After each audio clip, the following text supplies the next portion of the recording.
Salut à tous les amis, alors on va évoquer dans cette vidéo le retour tant attendu de Xavi qui était présenté aujourd'hui face aux supporters Blaugrana au Camp Nou. Il y avait 10 000 supporters un lundi à 13 h à Barcelone. Alors imaginez ça, c'est quand même assez fou parce qu'à 13 h normalement les gens ils sont au travail. Là il y avait quand même pas mal de gens, 10 000 personnes quand même qui chantaient Xavi, donc pas mal de fois, on a vu même Xavi chanter et Laporta également, donc il y avait quand même une sacrée ambiance au Camp Nou à 13 h pour la présentation du coach.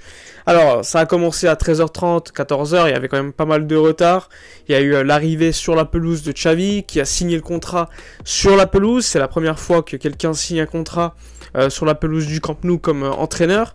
Donc c'est quelque chose d'également assez spécial.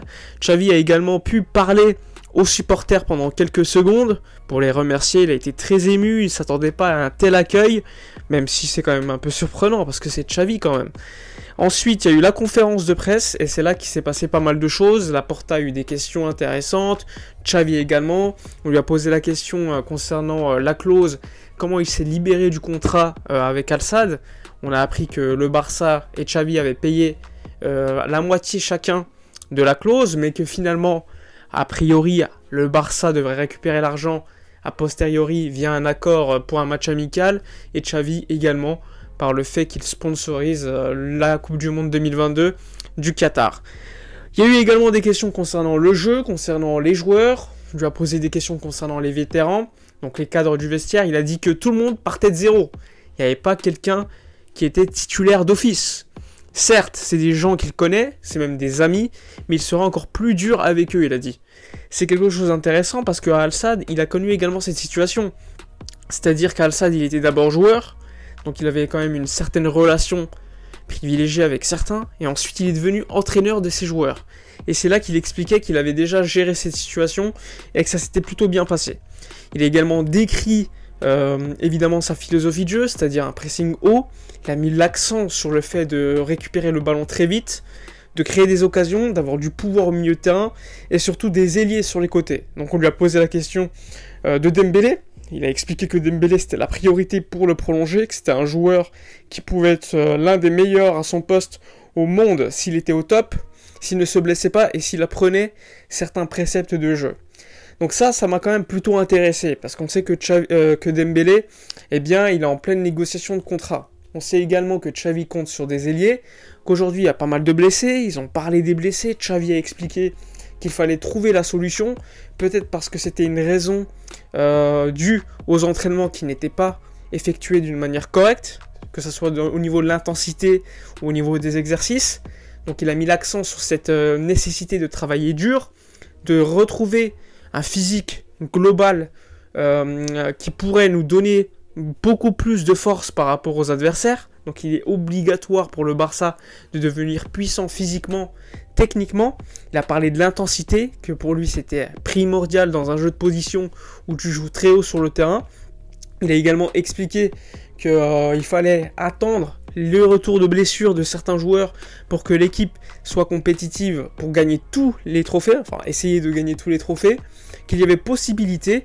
On lui a posé la question concernant le mercato d'hiver, il a expliqué que pour l'instant il venait d'arriver mais que le club commençait déjà à travailler, qu'il ne pouvait pas citer de nom mais que ça commençait à travailler déjà sur certains noms pour pouvoir les recruter à court terme ou encore en été à moyen terme. Donc il y a eu quand même des discours intéressants. On lui a posé la question, vous n'avez pas peur d'être comparé à Guardiola? Il a dit que c'était un plaisir d'être comparé à Guardiola, mais qu'il avait à faire son propre chemin, que le contexte était complètement différent, que tout le monde était influencé par d'autres coachs, par Guardiola, par Rijkaard, par Luis Enrique, et plein d'autres. Van Gaal également, qu'il a cité. Donc c'est normal pour Xavi d'être influencé par tous les coachs qu'il a eu. Il y a eu certains contextes qu'il a connus comme joueur qu'il va nécessairement retrouver comme entraîneur. Et grâce à cela, il aura peut-être une meilleure gestion des événements. Donc c'était plutôt intéressant. Il avait même pu aller coacher le Brésil, la sélection brésilienne. Finalement, il a refusé. Il y a également Dortmund qui était intéressé. Il en a parlé dans la conférence de presse. Laporta avec toute on va dire...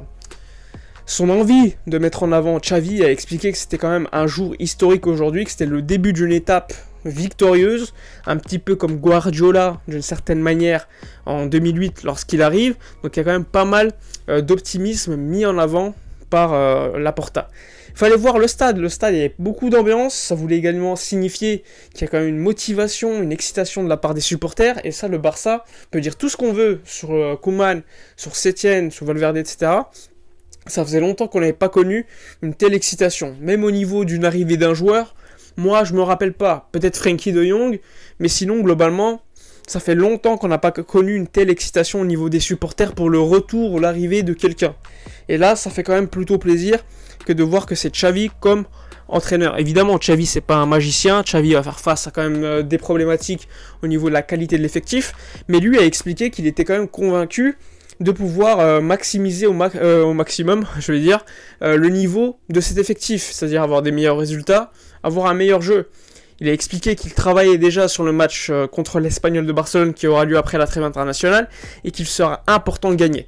Il a mis l'accent sur un mot, c'est le mot ordre. Pour lui, il est nécessaire que le Barça ait de l'ordre dans le vestiaire et de l'ordre au niveau d'exercice, des règlements, etc.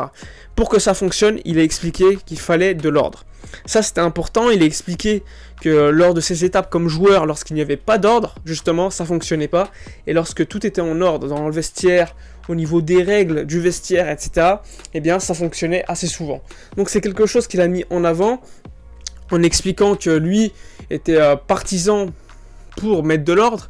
Il a refusé de parler de discipline, même si en réalité c'est la discipline. Il a expliqué que dans tous les clubs, toutes les sociétés, il y a quand même des règles à respecter, et que si les personnes ne respectent pas les règles, ça ne peut pas fonctionner.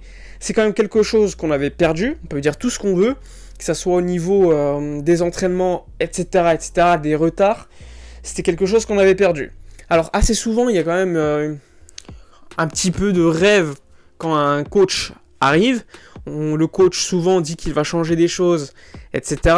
Mais assez souvent au Barça, ces dernières années, on remarque que les changements sont que rapides et ne durent pas dans le temps. Donc ça sera quelque chose qu'il faudra suivre, parce que je pense que si Xavi peut mettre en place à long terme des règles, de la discipline, de l'ordre, eh bien ça pourra fonctionner. Surtout s'il y a du jeu, plus d'intensité dans les entraînements, bien nécessairement le Barça pourra être de plus en plus compétitif. Lui, il veut un Barça qui gagne, il veut pas de match nul.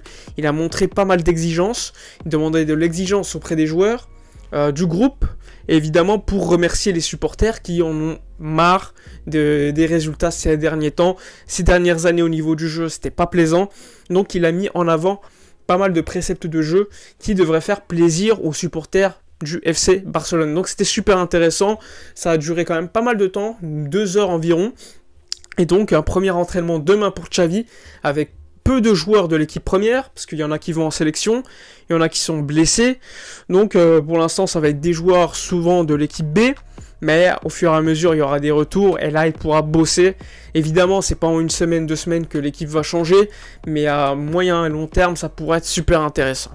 Enfin bref, j'espère que la vidéo vous aura plu, n'hésitez pas de dire vos avis dans les commentaires concernant l'arrivée de Xavi, concernant tout ce qu'il a pu dire lors de cette conférence de presse. Moi je vous dis à la prochaine, et d'ici là comme d'habitude, portez-vous bien.